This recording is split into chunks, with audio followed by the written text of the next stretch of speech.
महाराष्ट्र राज्य सहकारी गृहनिर्माण संस्था आणि अपार्टमेंट्स महासंघ मर्यादित या संस्थेच्या वतीनं 2 दिवसाच्या या संमेलनाचं या ठिकाणी आयोजन केलं आहे आणि त्यासाठी आज आपल्या सर्वांनाच मार्गदर्शन करण्यासाठी आपल्या राज्याचे अत्यंत लोकप्रिय आणि कार्यक्षम मुख्यमंत्री आदरणीय देवेंद्रजी या ठिकाणी उपस्थित आहेत। त्यांच्या सोबत व्यासपीठावरती उपस्थित मुंबई जिल्हा सहकारी बँकेचे अध्यक्ष आमच्या भारतीय जनता पक्षाचे नेते आदरणीय प्रवीण भाऊ दरेकर,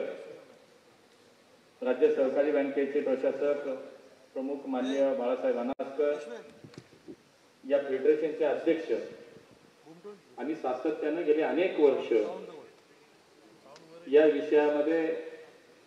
अगदी मनापासून काम करणारे, एक मोठं योगदान या सगळ्या चळवळीमध्ये ज्यांचं आहे ते माननीय सुहासजी पटवर्धन,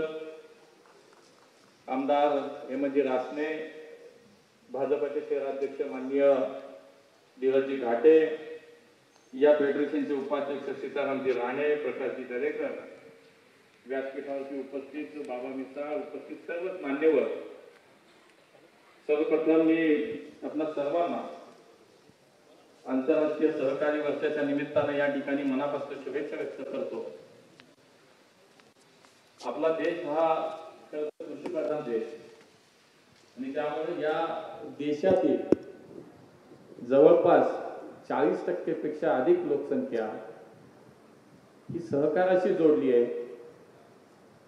मग साखर कारखाना असेल, दूध संघ असेल, सहकारी बँका असतील, नागरी बँका असतील, किंबहुना आपल्या गृहनिर्माण सहकारी संस्था असतील,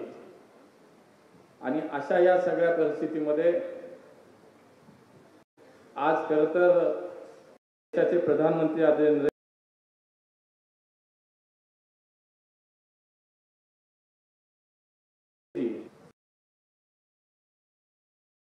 सहकारातून समृद्धीकडे ही परिकल्पना सोबत घेत याच्यावरती विचार करत या देशाचं सहकाराचं स्वतंत्र असं मंत्रालय निर्माण केलं गेलं आणि तेव्हापासून 2021 पासून या देशातली सहकार चळवळ अधिक मजबूत होण्यासाठी आपल्या देशातील सहकाराचं जे काही भारत सरकार म्हणून सहकाराच्या माध्यमातून अनेक क्रांतिकारी निर्णय झाले, अनेक चांगली कामं चालू आहेत आणि त्याच पद्धतीनं आपल्या राज्यातलं सरकार माननीय देवेंद्रजींच्या नेतृत्वाखाली या राज्यातील सहकाराला बळकटी देण्यासाठी म्हणून सुद्धा अनेक महत्त्वपूर्ण निर्णय त्यांच्या कालावधीमध्ये झाले। आजही माननीय सुहास पटवर्धनांनी अनेक मागण्या त्यांच्यासमोर ठेवल्या आणि मला विश्वास आहे की या निमित्तानं निश्चितपणे मी म्हणालो तसं देशात जवळपास सहकार इतका मोठा की या देशामध्ये जवळपास 8 लाख जवळपास सहकारी संस्था आहेत आणि त्यातल्या एकट्या महाराष्ट्रामध्ये त्यातल्या 2.25 लाख सहकारी संस्था येतात। म्हणजे इतकं मोठं सहकाराचं क्षेत्र या राज्यामध्ये, सहकाराची पंढरी म्हणून आपण महाराष्ट्राला ओळखतो आणि या महाराष्ट्रामध्ये या 2.25 लाख सहकारी संस्थांमधून जवळपास 1.25 लाख या सहकारी गृहरचना संस्था आहेत ज्याच्या संदर्भात आज आपण सगळी मंडळी काम करता आणि हे अधिवेशन किंबहुना हे संमेलनाचं आपण आयोजन केलंय आणि म्हणून यासाठी अनेक वेगवेगळ्या प्रकारचा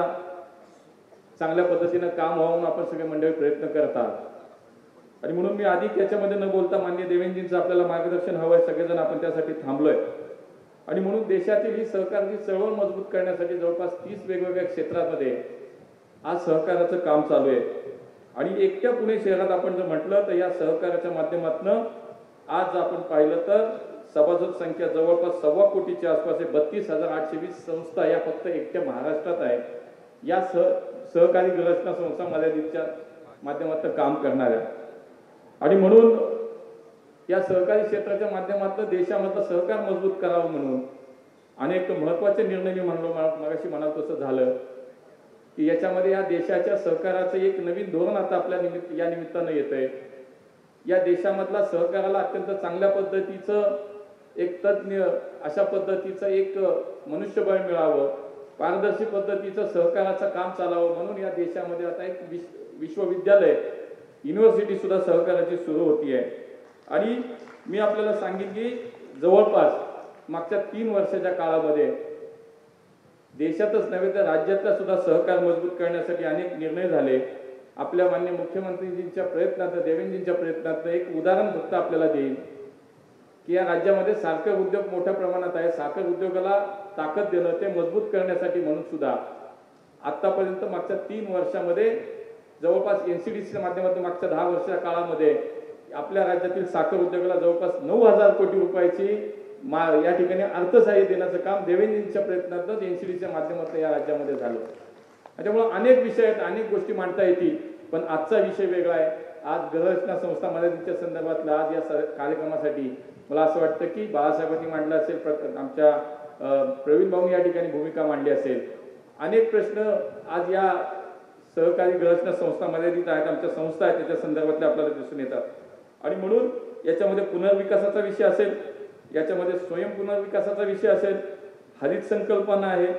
थकबाकी वसुली असेल, गृहकर्जाचा विषय असेल, निवडणुका कशा पद्धतीने घ्याव्यात या संदर्भातलं मार्गदर्शन असेल,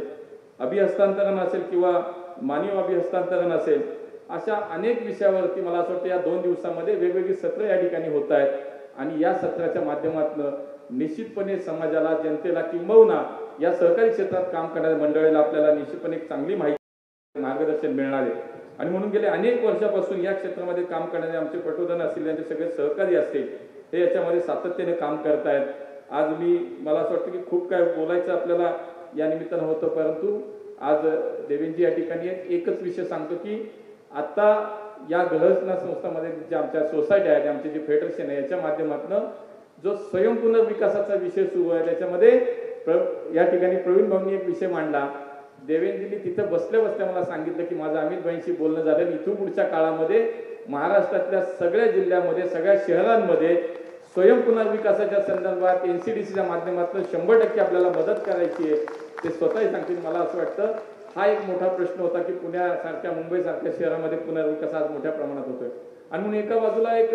महाराष्ट्र म्हणून एक सहकार्याची मोठी चळवळ या राज्यामध्ये असताना आज 1.25 लाख आमच्या गृहरचना संस्था या राज्यामध्ये आहेत. आणि मग त्यांच्या अनेक प्रकारच्या समस्या, अनेक प्रकारचे प्रश्न जे पटवर्धनांनी या ठिकाणी मांडले, पुढच्या काळामध्ये ते राज्याच्या सहकार म्हणून म्हणजे देवेंद्रजींच्या नेतृत्वाखाली आपण सगळेच निश्चितपणे त्या मार्गी लागतील असा विश्वास या निमित्ताने व्यक्त करतो. आणि पुन्हा एकदा या सर्व मंडळींचं मनापासून अभिनंदन करतो की कुठंतरी एकत्रितपणे या सगळ्या संस्था एकत्रित करून त्याचं कामकाज चालवणं, त्या संदर्भातलं एक मला असं वाटतं की दिशा देण्याचं काम, एक मार्गदर्शन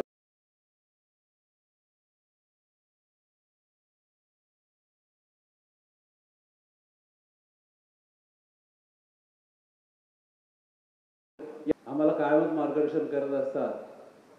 तसंच आजही त्यांनी मार्गदर्शन केलेलं आहे. आपण ज्यांचं भाषण ऐकण्यासाठी उत्सुक आहात त्या देवेंद्रजींना मी आता आमंत्रित करतो.